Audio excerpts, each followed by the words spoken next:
안녕하세요. 삶을 채워주는 지혜입니다. 오늘은 많은 분들이 한 번쯤 겪어봤을 이야기를 나누어 보려 합니다. 김모 씨는 부산의 대기업에서 은퇴한 지 2년이 되었습니다. 현직 시절 그는 탁월한 업무 능력으로 회사의 성장을 이끌며 많은 후배들을 지도했습니다. 그중 특히 가까웠던 한 후배가 모친상을 당했다는 소식을 들은 김 씨는 아내와 함께 문상하러 갔습니다. 낮 시간대에 도착한 장례식장은 조용했고 문상객은 거의 없었습니다. 후배는 나와서 인사를 했고 김 씨는 정성껏 조의금을 전달했습니다. 그러나 장례식 이후 후배로부터 아무 연락도 받지 못했습니다. 김 씨는 실망감과 섭섭함을 느꼈습니다. 자신에게 더 이상 관심을 두지 않는 듯한 후배의 태도에 속상하기도 했습니다. 은퇴 후에는 자신에게서 얻을 것이 없다고 생각하는 걸까 싶어 더욱 아쉬움이 컸습니다. 이러한 상황은 많은 사람들이 겪는 일입니다. 현역 시절에는 인간관계가 좋았지만 은퇴 후에는 관계가 멀어지거나 유지하기 어려운 경우가 많습니다. 그래서 오늘은 은퇴 후 피해야 할 사람과 은퇴 후 인간관계를 유지하고 강화하는 방법, 마지막으로 은퇴 후 자산 보호와 투자 관리에 대해서 이야기 나눠볼까 합니다. 본격적인 이야기에 앞서 여러분의 성원과 관심이 저희 채널을 더욱 풍성하게 만듭니다. 구독과 좋아요 그리고 알림 설정을 부탁드립니다. 은퇴 후에는 새로운 삶의 장을 여는 시기이므로 긍정적인 에너지를 주고받을 수 있는 사람들과 교류하는 것이 중요합니다. 그러나 몇몇 유형의 사람들은 피하는 것이 좋습니다. 은퇴 후 피해야 할 사람들. 첫째, 부정적인 사람. 끊임없이 불평하고 비판적인 태도를 가진 사람들은 정신적 에너지를 소모시킵니다.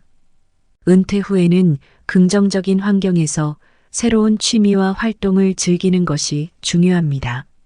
항상 세상이 불공평하다고 불평하고 모든 상황에서 부정적인 면만 보는 사람과의 교류는 스트레스와 불안을 유발할 수 있습니다. 둘째, 자신의 이익만을 추구하는 사람. 이들은 당신의 경력이나 재산을 이용하려는 의도로 접근할 수 있습니다.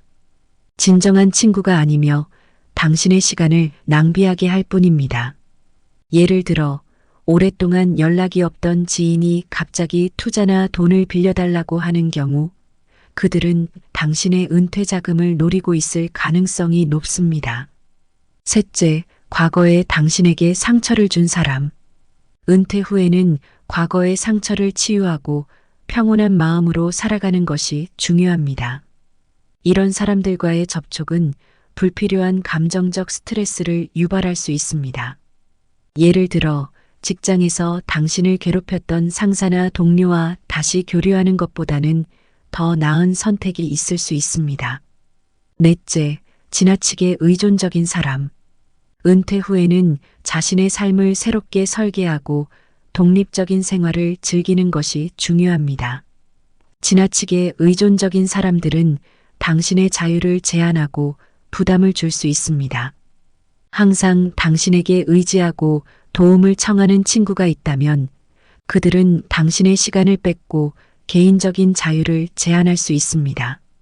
은퇴 후에는 부정적인 사람, 자신의 이익만을 추구하는 사람, 과거에 당신에게 상처를 준 사람, 지나치게 의존적인 사람은 피해야 할 사람들입니다. 그렇다면 은퇴 후 인간관계를 유지하고 강화하는 방법은 어떻게 될까요? 알아보도록 하겠습니다. 첫째, 적극적인 관심과 배려를 유지하세요. 친구나 지인이 경조사를 겪을 때 직접 참석하여 위로를 전하는 것 외에도 이후에도 지속적으로 연락을 주고받는 것이 좋습니다. 김모 씨의 경우처럼 단 한 번의 방문으로 끝내지 말고 이후에도 꾸준히 연락하며 상대방의 안부를 묻는 것이 관계의 깊이와 진정성을 더할 수 있습니다. 둘째, 소소한 일상에서의 연락이 중요합니다. 경조사와 같은 큰 일이 아니더라도 평범한 일상 속에서 주고받는 짧은 메시지나 전화는 큰 역할을 합니다. 은퇴 후 새로운 환경에서 적응하기 쉽지 않으므로 주변 사람들과의 지속적인 소통을 통해 관계를 유지하고 강화하는 것이 중요합니다. 셋째, 긍정적인 마음가짐을 유지하세요. 인간관계에서 서로의 긍정적인 에너지가 중요합니다. 본인이 먼저 긍정적인 태도를 가지면 상대방도 긍정적인 영향을 받을 수 있습니다. 부정적인 사람들과의 교류는 피하되 긍정적인 영향을 미칠 수 있는 사람들과의 시간을 늘리세요. 이는 일상에 활력을 불어넣고 더욱 행복한 은퇴 생활을 만들어줄 것입니다. 넷째, 새로운 사람들과의 만남을 두려워하지 마세요. 은퇴 후에는 새로운 취미나 활동을 통해 다양한 사람들을 만날 기회가 많습니다. 독서 모임, 운동 동호회, 여행 클럽 등 여러 가지 활동에 참여하여 새로운 인연을 만나는 것도 좋은 방법입니다. 새로운 사람들과의 교류는 당신의 삶을 풍요롭게 하고 새로운 관점을 제공할 수 있습니다.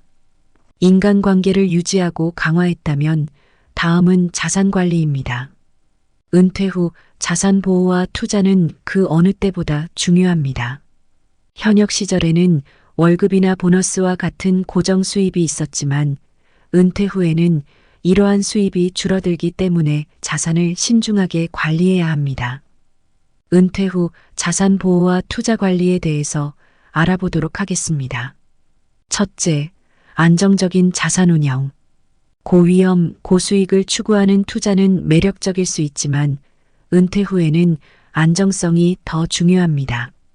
안정적인 저위험 자산에 분산 투자하여 리스크를 최소화하는 것이 필요합니다.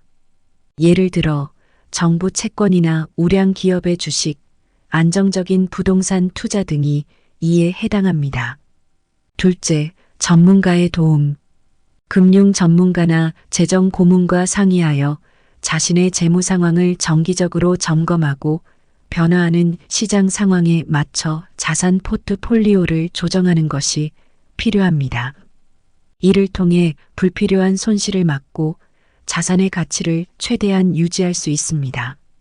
셋째, 적절한 보험 가입. 건강보험, 장기 요양보험 등 다양한 보험 상품을 통해 예기치 못한 질병이나 사고에 대비할 수 있습니다. 이러한 보험은 은퇴 자금을 보호하고 불필요한 재정적 부담을 줄일 수 있습니다. 넷째, 불필요한 지출을 최소. 소소한 생활 습관의 변화, 예를 들어 소비 습관을 줄이거나 비용 절감을 통해 자산을 더욱 효과적으로 관리할 수 있습니다. 가계부를 작성하고 예산을 철저히 관리하는 것도 유용한 방법입니다. 궁극적으로 은퇴 후 자산 보호와 투자 관리는 여러분의 삶의 안정성과 질을 보장하는 핵심적인 요소입니다. 철저한 계획과 신중한 관리로 안정적인 자산을 통해 더욱 풍요롭고 안심되는 은퇴 생활을 누리세요. 이렇게 함으로써 여러분은 경제적인 걱정 없이 보다 자유롭게 은퇴 후의 삶을 즐길 수 있을 것입니다. 김모 씨의 이야기에서 보듯이 은퇴 후 인간관계는 우리의 삶에 큰 영향을 미칩니다. 은퇴 후에도 지속적으로 관심과 배려를 유지하는 것이 중요합니다. 경조사나 큰 사건뿐만 아니라 평범한 일상 속에서 주고받는 짧은 메시지나 전화 한 통의 소통이 큰 역할을 할 수 있습니다.